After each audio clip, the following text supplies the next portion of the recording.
ఇంత మండుటెండలో మన గన్నవరం నియోజకవర్గం మన హనుమాన్ జంక్షన్లో మీరందరూ వచ్చి మీ విలువైన సమయాన్ని కేటాయిస్తున్నందుకు మనస్ఫూర్తిగా మేడల పైన మిద్దెల పైన ఇంత మండుటెండలో చూస్తున్న ముందుగా మా ఆడపడుచులకి, మా అక్క చెల్లెళ్ళకి, యువతులకి, పెద్దలకి, మీ అందరికీ నా హృదయపూర్వక నమస్కారాలు.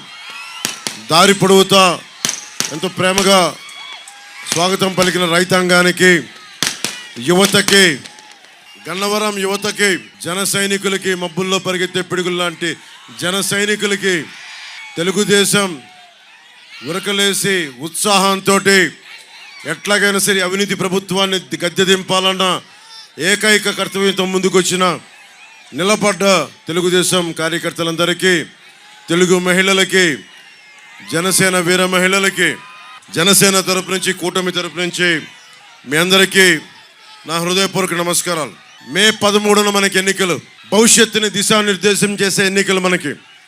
ఈ ఎన్నికల్లో మీరు గుర్తుపెట్టుకోవాల్సింది, ఈ రోజున నా పక్కన ఉన్న యార్లగడ్డ వెంకట్రావు గారు, బాలశౌరి గారు, వీళ్ళిద్దరూ ప్రత్యేకించి వైసీపీ నుంచి బయటకు వచ్చేసారు. వైసీపీ నుంచి ఎందుకు బయటకు వచ్చారు? ఆత్మగౌరవం ఉన్న వాళ్ళు ఎవరో కూడా, సిల్లీ పాలిటిక్స్ చేయని వాళ్ళు ఎవరైనా సరే, చీప్ రాజకీయాలు చేయకూడదు, మా నైజం కాదు అనుకున్న బాలశౌరి గారు, మా ఆత్మగౌరవాన్ని తాకట్టు పెట్టలేం అని చెప్పి యార్లగడ్డ వెంకట్రావు గారు, వీళ్ళిద్దరూ దాస్యం చేయలేక, ఆత్మగౌరవాన్ని చంపుకోలేక ఈ రోజున బయటకు వచ్చేసారు వైసీపీ నుంచి. యార్లగడ్డ వెంకట్రావు గారు ఆత్మగౌరవాన్ని నిలబెట్టుకోవడం కోసం ఆయన తెలుగు జాతి ఆత్మగౌరవాన్ని నిలబెట్టిన తెలుగుదేశం పార్టీలో జాయిన్ అయ్యారు. బాలశౌరి గారు ఎన్నిసార్లు, యార్లగడ్డ వెంకట్రావు గారు కూడా చెప్తా ఉన్నారు, ఎన్నిసార్లు మీరు తిట్టు, అపోజిషన్ పార్టీలను తిట్టు, టీడీపీ నాయకులను తిట్టు, జనసేన నాయకులను తిట్టు, వాళ్ళ ఇంట్లో వాళ్ళని తిట్టు అంటే వీళ్ళెవరూ ఒప్పుకోలే. మాట చూడటానికి మెత్తని మనిషి, చాలా సుకుమారంగా మెత్తగా ఉంటారు బాలశౌరి గారు. గొంతు లేచిందా, కార్యకర్తలకు ఎలా నిలబడతారనేది మొన్న ఈ మధ్యన మచిలీపట్నంలో చూసాం. నాకు నిజంగా గర్వేస్తుంది. బాలశౌరి గారికి ఎంపీ అభ్యర్థిగా నిలబెట్టి జనసేన ఒక బలమైన నాయకులకి, కార్యకర్తలకి చాలా అండగా ఇచ్చిందని. నాతో పాటు వేదిక పైన నూజివీడు నుంచి పోటీ చేస్తున్న శ్రీ కె పార్థసారథి గారు నూజివీడు నుంచి పోటీ చేస్తూ ఉన్నారు. ఇంకోవైపు పెనమలూరు నియోజకవర్గం నుంచి శ్రీ బోడే ప్రసాద్ గారు పోటీ చేస్తున్నారు.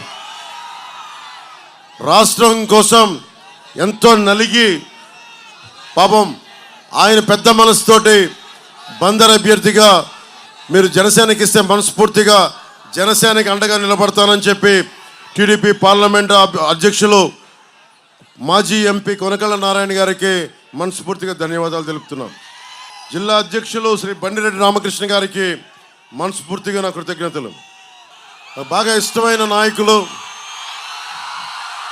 నేను గొడవ పెట్టుకున్న నాయకులు. ఎవరు స్నేహితులు అవుతారు? గొడవ పెట్టుకున్న వాళ్ళే స్నేహితులు అవుతారు. పవన్ కళ్యాణ్ పోటీ చేస్తానంటే దెందులూరు నుంచి నేను నెగ్గిస్తాను, గెలిపిస్తానని చెప్పిన చింతమనేని ప్రభాకర్ గారికి మనస్ఫూర్తిగా నా హృదయపూర్వక నమస్కారాలు. ఆయనతో గొడవ పెట్టుకోవడం కూడా అందంగా ఉంటుంది. నాకు ప్రేమ ఉన్న చోటే గొడవ ఉంటుంది. ఏం ప్రభాకర్ గారు? మా ఇద్దరికి సామరస్యం కుదిరింది. అంటే గొడవతో స్టార్ట్ అయిన మైత్రి చాలా బలంగా ఉంటుందని చెప్తారు. గొడవతో స్టార్ట్ అయిన మైత్రి ఏమంటారు? బండి మీద ఎక్కారు, మిమ్మల్ని అడుగుతూ ఉన్నా. సో చింతమనేని ప్రభాకర్ గారు, మనస్ఫూర్తిగా వారికి నా ధన్యవాదాలు తెలియజేసుకుంటూ, గుత్తికొండ రాజాబాబు గారికి, ఆయన రాలేదు, వారికి కూడా నా హృదయపూర్వక నమస్కారాలు. చలమలశెట్టి రమేష్ గారికి,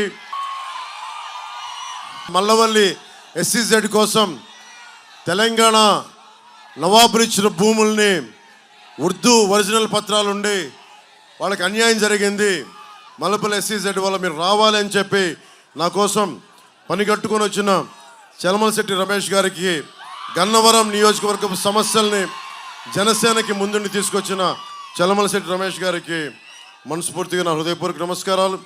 అలాగే BJP incharge doctor Gannavaram incharge doctor Phani గారికి, ముద్రపోయిన వెంకటేశ్వరరావు గారికి, టీడీపీ పరిశీలకులు గన్నవరానికి, గరికిపాటి శివ గారికి, జేఎస్పీ ఎలక్షన్ కోఆర్డినేటర్ వారికి కూడా నా హృదయపూర్వక నమస్కారాలు.